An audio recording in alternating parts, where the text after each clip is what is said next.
Gila, ada kejadian gak masuk akal di rumah sakit Eli China. Seorang TKI asal Jawa, kerjaannya cuma bersih-bersih, tiba-tiba jadi pahlawan. Dia berhasil menyembuhkan penyakit aneh seorang wanita cantik berusia 25 tahun yang sudah divonis menyerah oleh semua dokter spesialis. Penyakitnya di punggung, misterius, dan belum pernah ada di catatan medis. Bagaimana caranya? Hanya dengan teknik pijatan kuno warisan leluhur. Tonton sampai habis karena kisah ini akan membuka mata Anda tentang keajaiban dari tanah Jawa. Sebelum kita mulai, saya mau tahu, Anda nonton dari kota mana?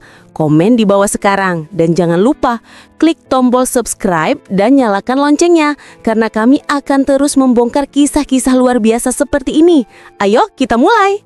Udara pagi di Guangzhou masih menyisakan kabut lembab yang menyelimuti gedung-gedung pencakar langit. Kota ini bagai raksasa baja dan kaca yang baru saja bangun, menguap mengeluarkan aroma kopi, mie, dan asap kendaraan. Di antara denyut nadi metropolis yang serba cepat ini, di sebuah sudut yang sering terlupakan di Rumah Sakit Internasional Permanence, hiduplah seorang pemuda bernama Slamet. Ia bukan dokter dengan jas lab putih yang anggun, bukan perawat dengan senyum simpatik yang terlatih, dan bukan pula ilmuwan dengan tablet canggih di tangan. Slamet, 28 tahun, asal sebuah desa kecil di lereng Gunung Lawu, Jawa Tengah, adalah seorang tenaga kerja Indonesia atau TKI yang bekerja sebagai petugas kebersihan atau dalam istilah formalnya cleaning service. Seragamnya bukan putih, melainkan biru tua yang sudah agak pudar dengan badge plastik bertuliskan namanya dalam aksara Latin dan Mandarin. Hari-harinya dimulai pukul 4 pagi, jauh sebelum matahari menembus kabut. Ia berbagi sebuah kamar kos sempit di distrik Bayun dengan 3 TKI lainnya. Kamar itu sesak, berbau apek dan bumbu masakan yang menempel di tirai, namun penuh dengan cerita dan kerinduan. Dindingnya dipenuhi foto keluarga di kampung, seorang ibu tua dengan mata sayu, istri yang setia menunggu, dan 2 orang anak balita yang tumbuh tanpa sentuhan tangan ayahnya setiap hari. Itulah mesin penggeraknya. Setiap sapuan pel, setiap ember sampah yang diangkutnya adalah sebuah ayat dalam kitab pengorbanan untuk masa depan mereka. Rumah Sakit Permanence adalah sebuah dunia mini yang megah dan steril. Lantai marmernya berkilau, langit-langitnya tinggi, dan cahaya lampu neon menerangi setiap sudut tanpa ampun. Di sini, teknologi medis mutakhir berpadu dengan desain interior yang mewah, membuatnya lebih mirip hotel bintang 5 daripada tempat penyembuhan. Namun di balik kemilau itu, tersimpan jutaan cerita pilu. Desahan kesakitan, bisikan doa dan tangis kepergian. Slamet adalah saksi bisu dari semua itu. Ia bagai hantu yang bergerak di sela-sela drama kemanusiaan, membersihkan jejak-jejak penderitaan yang tertinggal. Tugasnya sederhana dan repetitif, mengepel lorong-lorong yang tak berujung, membersihkan kamar pasien yang berganti penghuni, mengosongkan tempat sampah medis yang penuh dengan jarum suntik dan perban kotor, serta mensterilkan toilet yang selalu berbau disinfektan tajam. Tangannya, yang dulu akrab dengan cangkul dan lumpur sawah, kini telah beradaptasi dengan gagang pel, kain microfiber, dan sarung tangan karet. Gajinya pas-pasan, bahkan untuk standar hidup sederhana di Guangzhou.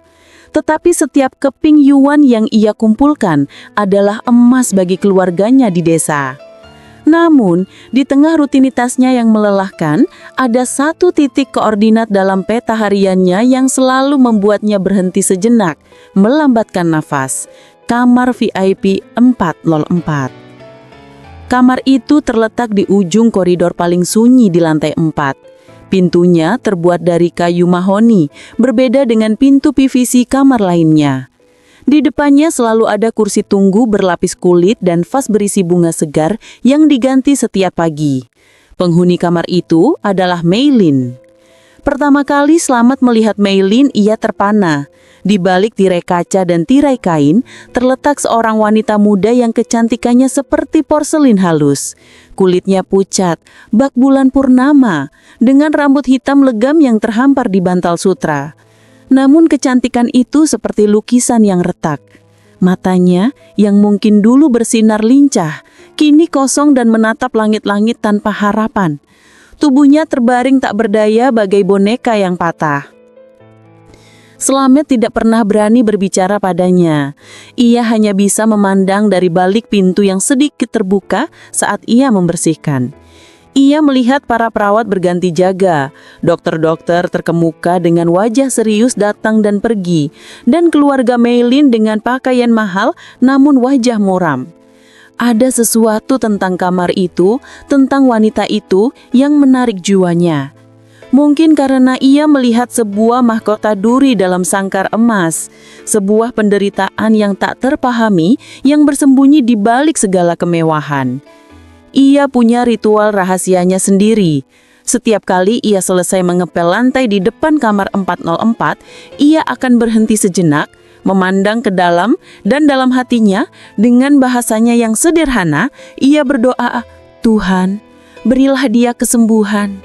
Doa seorang petugas kebersihan yang tak dianggap siapa-siapa untuk seorang putri yang terjebak dalam menara penyakit misterius. Sebuah benang tak kasat mata telah terhubung antara dua dunia yang seharusnya tak pernah bersentuhan. Penyakit Meilin adalah sebuah teka-teki yang membingungkan akal sehat dan menantang keangkuhan ilmu pengetahuan modern. Awalnya, 9 bulan yang lalu, itu hanyalah sebuah ruam kecil di punggungnya, dekat tulang belikat kanan. Seperti gigitan nyamuk atau iritasi kulit biasa. Meilin yang saat itu adalah seorang kurator galeri seni muda yang energik, hampir tidak memperhatikannya.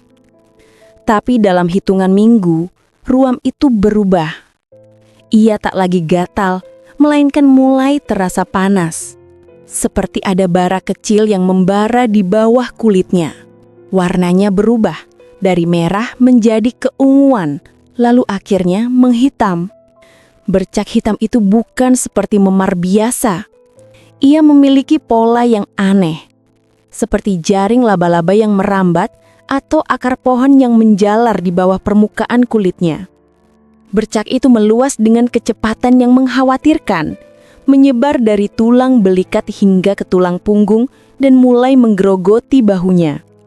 Rasa sakit yang menyertainya bukanlah rasa sakit biasa. Meilin menggambarkannya seperti dicakar oleh kuku logam yang membara, atau seperti ada cacing api yang menggeliat di antara otot dan tulangnya. Rasa sakit itu konstan, berdenyut-denyut, dan semakin menjadi-jadi di malam hari, merampas tidurnya dan mengikis kewarasannya. Obat pereda nyeri terkuat pun hanya bisa memberinya jeda singkat, sebelum neraka personalnya itu kembali berkobar. Tubuhnya yang dulu ramping dan anggun, kini menyusut drastis. Tulang-tulangnya tampak jelas di balik kulit yang pucat dan tipis. Pipinya cekung dan matanya dikelilingi lingkaran hitam yang dalam. Dia seperti lilin yang meleleh pelan-pelan. Keluarga Meilin adalah salah satu keluarga terkaya di Guangdong. Ayahnya, Mr. Zhang Wei, adalah seorang taipan properti yang disegani. Tak ada biaya yang terluang untuk menyembuhkan putri semata wayangnya. Dia mengerahkan seluruh sumber dayanya, menjadi seorang jenderal yang memimpin perang melawan penyakit yang tak kasat mata. Tim dokter terbaik dari dalam negeri dikumpulkan. Lalu datanglah konsultan dari Johns Hopkins di Amerika, seorang spesialis penyakit dalam langka dari klinik di Zurich, dan bahkan seorang profesor imunologi peraih Nobel dari Inggris. Rumah sakit Permanens menjadi arena gladiator medis. Pemeriksaan dilakukan habis-habisan. MRI resolusi tinggi memindai setiap milimeter tubuhnya, mencari tumor atau kelainan struktural. Tes darah yang tak terhitung jumlahnya menganalisis setiap enzim, antibodi, dan penanda genetik yang mungkin. Biopsi jaringan dari bercak hitam itu diambil dan dikirim ke laboratorium paling canggih di 3 benua. Hasilnya, nihil. Tidak ada infeksi bakteri atau virus yang terdeteksi. Tidak ada tanda-tanda kanker atau penyakit autoimun. Tidak ada kelainan genetik yang dikenal.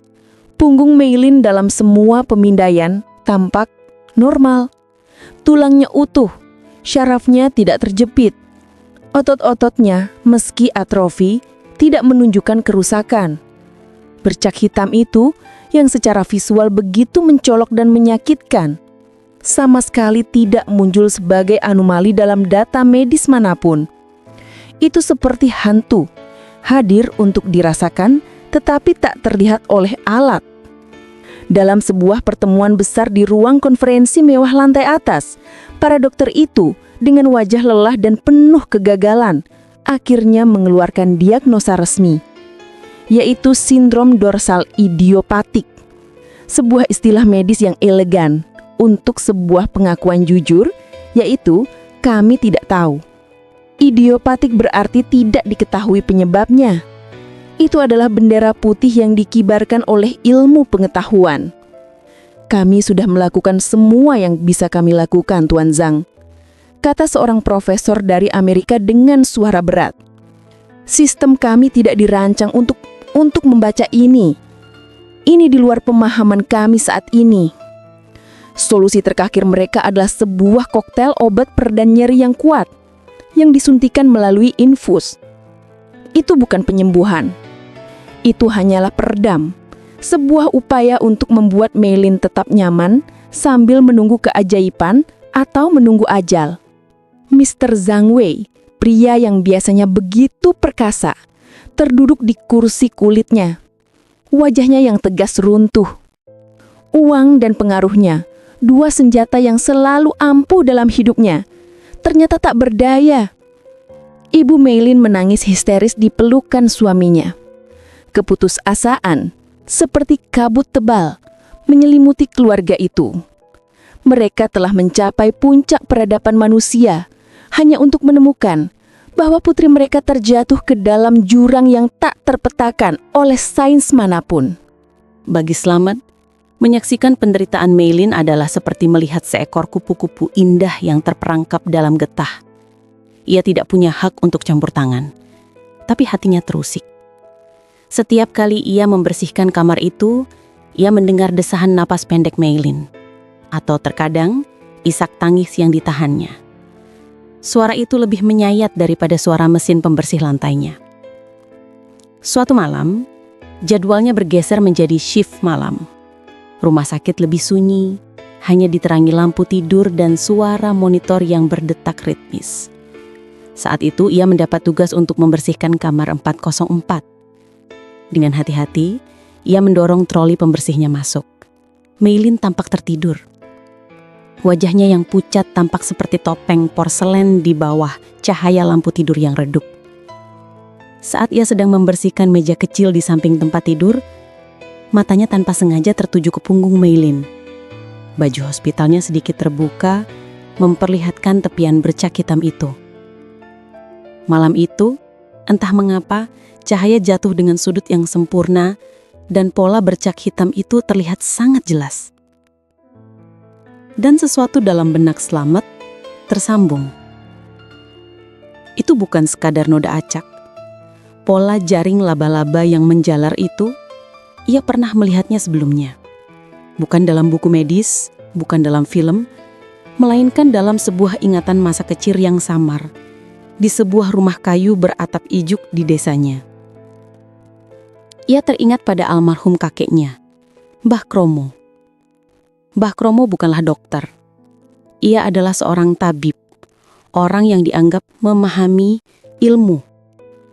Di rumahnya, tergantung sebuah diagram kuno yang dilukis di atas kain mori yang sudah menguning. Diagram itu bergambar tubuh manusia dengan garis-garis dan titik-titik yang saling terhubung, seperti peta bintang pada kulit. Kakeknya menyebutnya peta energi kehidupan, atau dalam istilah Jawanya, gambar titik perana. Salah satu bagian dalam diagram itu di area punggung, memiliki pola persis seperti yang dilihatnya sekarang pada Meilin. Sebuah pola yang menggambarkan simpul energi atau blokade prana yang sangat parah.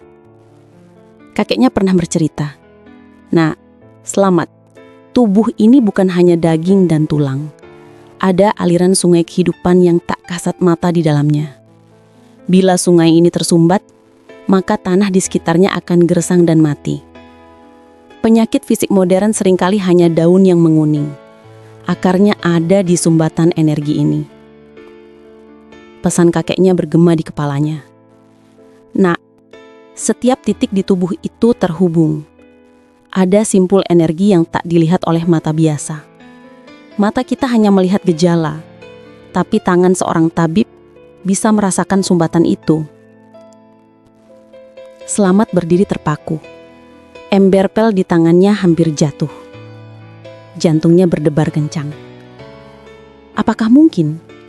Apakah penyakit yang membuat para profesor dari benua lain menyerah ini sebenarnya adalah sebuah sumbatan energi yang bisa diurai dengan pijatan tradisional?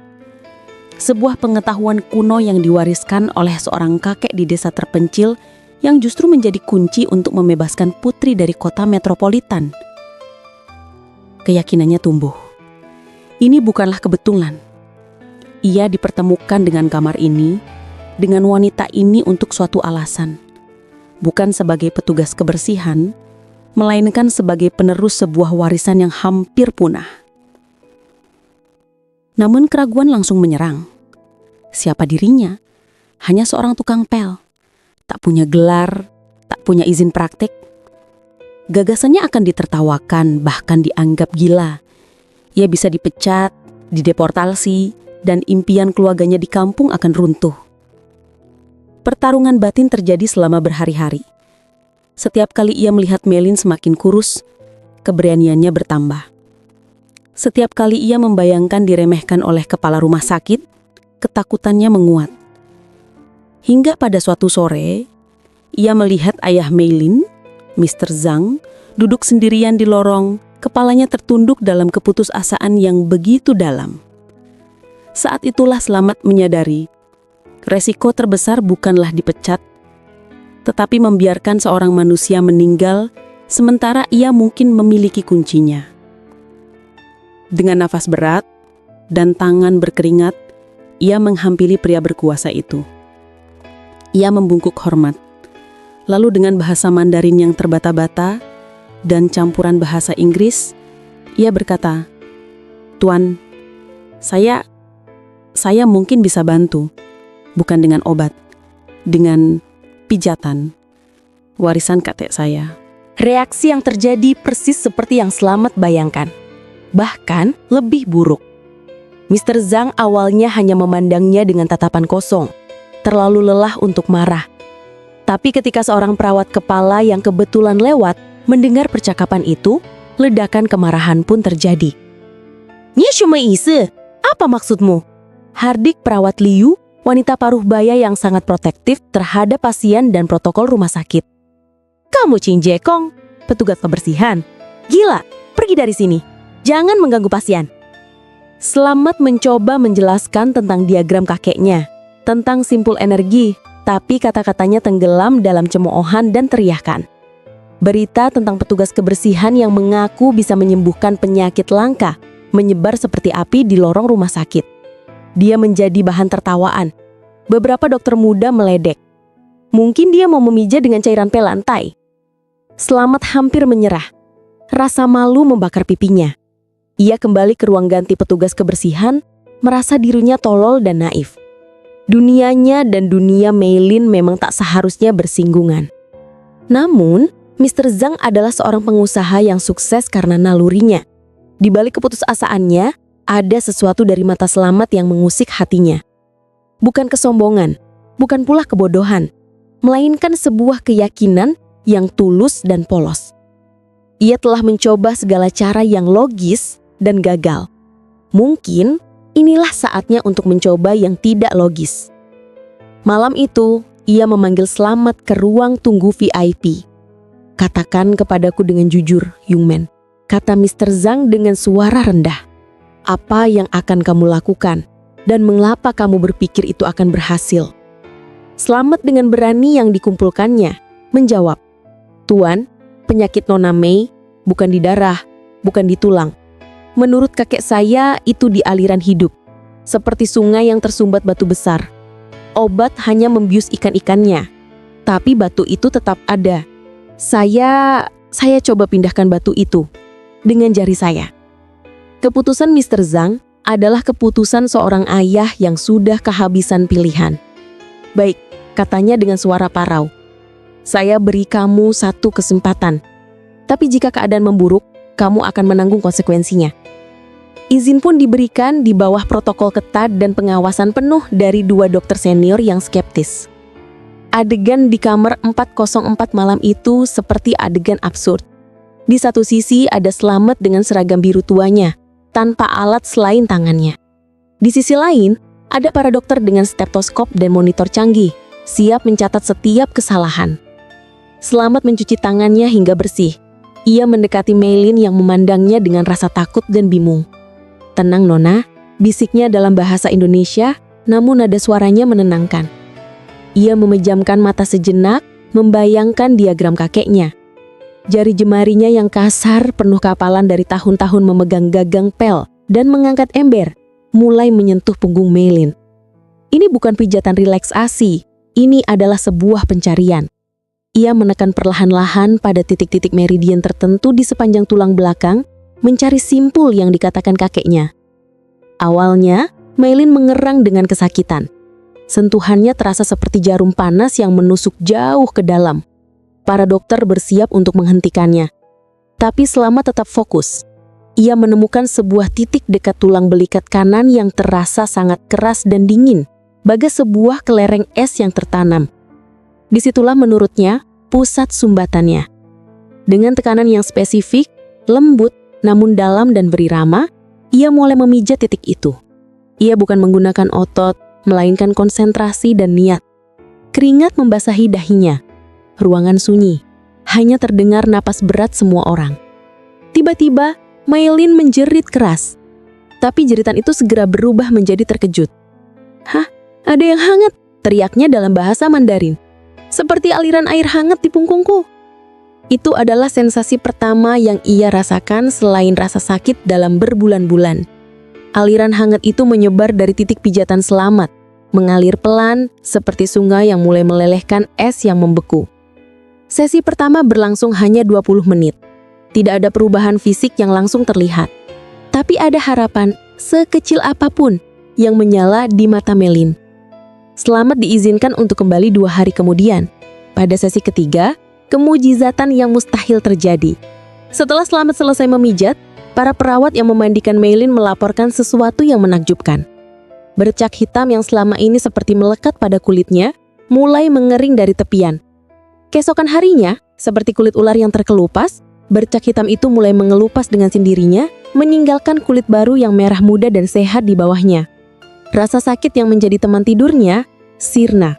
Penyembuhan Meilin berlangsung dengan cepat yang membuat semua orang terpana. Dalam waktu kurang dari seminggu setelah sesi pijatan ketiga, bercak hitam itu menghilang sepenuhnya, rasa sakitnya lenyap tanpa bekas. Yang lebih menakjubkan, nafsu makannya kembali. Warna merah muda kembali ke pipinya yang pucat. Otot-ototnya yang lama tak digunakan perlahan mendapatkan kekuatannya kembali. Hari yang tak terlupakan adalah ketika Meilin dengan dibantu seorang perawat berhasil berdiri dari tempat tidurnya dan melangkah untuk pertama kalinya dalam hampir 1 tahun. Air mata kebahagiaan Mr. Zhang dan istrinya membanjiri ruangan itu. Mereka memeluk putri mereka seolah tidak percaya bahwa ini bukan mimpi. Para dokter yang awalnya skeptis kini hanya bisa tercengang. Mereka melakukan serangkaian pemeriksaan ulang yang komprehensif, MRI, tes darah, semuanya. Hasilnya konsisten. Tidak ada lagi jejak sindrom dorsal idiopatik. Penyakit yang tak terpecahkan itu telah menghilang begitu saja, seolah-olah tersedot oleh tangan ajaib seorang petugas kebersihan. Sebuah konferensi pers kecil diadakan. Kepala Rumah Sakit Permanence dengan rendah hati harus mengakui di depan media bahwa dalam kasus ini ilmu medis modern telah dikalahkan oleh kearifan kuno dari seorang TKI Jawa. Pengakuan ini adalah sebuah revolusi dalam dunia kedokteran yang sombong. Ini membuktikan bahwa ada bidang pengetahuan yang masih gelap bagi sains, tetapi terang bagi tradisi. Hidup Slamet berubah total. Dia bukan lagi si tukang pel. Mr. Zheng yang tak bisa membalas jasanya dengan uang, memberikannya hadiah yang sangat besar. Cukup untuk membeli tanah dan membangun rumah megah untuk keluarganya di desa, serta membiayai pendidikan anak-anaknya hingga ke perguruan tinggi. Tapi yang lebih membanggakan adalah pengakuan profesionalnya. Manajemen rumah sakit, setelah melalui pertimbangan matang, menciptakan posisi khusus untuknya, spesialis terapi komplementer. Ia dibeli ruangan terapi sendiri dengan gaji yang fantastis, puluhan kali lipat dari gajinya sebagai cleaning service. Tugasnya adalah menangani kasus-kasus rumit yang tidak bisa diselesaikan oleh pengobatan konvensional dengan menggunakan pengetahuannya tentang pijatan meridian Jawa. Slamet kini menjadi selebritas di rumah sakit. Para dokter yang dulu mencemoohnya kini sering berkonsultasi dengannya. Pasien dari berbagai penjuru China berdatangan ingin diobati oleh dukun Jawa yang legendaris itu. Namun di balik semua ketenaran dan kekayaan itu, Slamet tetap rendah hati. Ia tahu, ia hanyalah sebuah saluran, sebuah jembatan antara dua dunia yang terpisah. Warisan leluhurnya yang hampir punah di tanah airnya sendiri justru bersinar dan menyembuhkan di negeri orang. Ia membuktikan bahwa kearifan lokal Nusantara bukanlah tahayul atau halusinasi, melainkan sebuah kekuatan yang melampaui batas-batas sains, sebuah pengetahuan yang berbicara bahasa universal, bahasa penyembuhan dan kasih sayang. Dan di kamar kosnya yang sempit, di antara foto-foto keluarga, kini tergantung sebuah diagram tua di atas kain mori yang telah mengubah takdirnya dan menyelamatkan sebuah nyawa. Slamet, sang petugas kebersihan, telah menjadi pahlawan dengan senjata paling sederhana. Ingatan akan warisan nenek moyang dan keberanian untuk mempercayainya.